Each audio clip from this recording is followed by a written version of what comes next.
प्रणाम भगवान।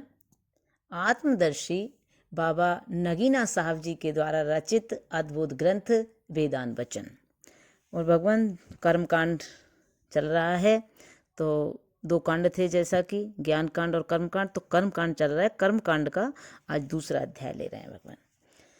अब वेद भगवान के द्वारा हमको मालूम हुआ है कि पृथ्वी, सूर्य, चंद्रमा वरण समस्त नक्षत्र वसुदेवता हैं, अर्थात वसुदेवता अर्थात देवताओं की बस्तियां हैं। अतः जिस प्रकार पृथ्वी पर सृष्टि बसी हुई है, उसी तरह सूर्य, चंद्रमा और समस्त नक्षत्रों में भी सृष्टि का निवास है। इसी कारण कर्मकांड वेत्ता ब्राह्मण पृथ्वी को भूलोक, सूर्य को सुरलोक और चंद्रमा को सोमलोक कहते हैं। जिस तरह पृथ्वी पर सृष्टि पृथ्वी से निकली हुई है, पृथ्वी पर की जो सृष्टि है वो पृथ्वी से निकली हुई है, खाकी यानी खाकी कलर जो मिट्टी जैसा, खाकी मृत्तिकामयी और अंधकारमयी होती है, उसी तरह चंद्रमा की सृष्टि चंद्रमा से निकली हुई चंद्रबदन तथा सूर्य की सृष्टि सूर्य से निकली हुई सूर्यबदन अर्थात ज्योतिर्मयी होती है। और इसी को विद्वान लोग परलोक व धोलोक बोलते हैं।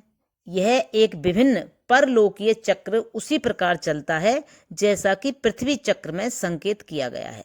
देखो, चंद्रमा पृथ्वी की अपेक्षा शीतल, शांत और प्रकाशमय ग्रह है, अतः उसकी सृष्टि के प्राणी भी शीतल, शांत और प्रकाशमय होते हैं। यहाँ की नारियां भौतिक शरीर रखती हैं, वहाँ की नारियां चंद्रवदनी होती हैं और अधिक सुंदर, अधिक सुकोमल एवं अधिक मनोहर हाव भाव वाली होती हैं। उन्हीं को स्वर्ग की सुंदरियां अथवा अप्सरा कहते हैं। और नरों को जो चंद्रवदन होते हैं यक्ष या गंधर्व बोलते हैं। यह चंद्रलोक ही वास्तव में स्वर्ग है।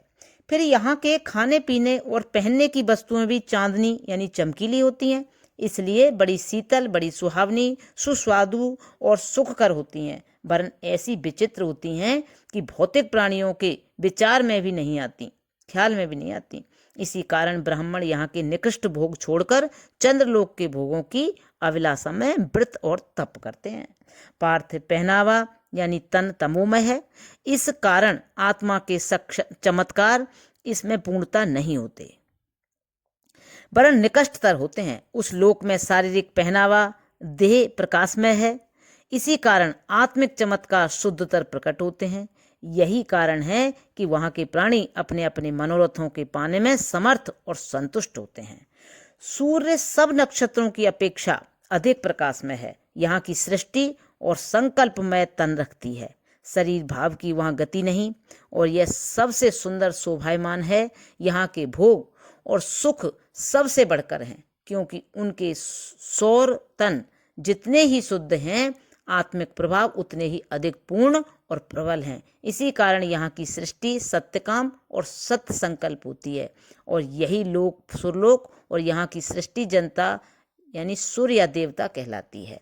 वेद की श्रुतियां सूर्य को अमृत का यूप समझती हैं, यानी सूर्य को अमृत का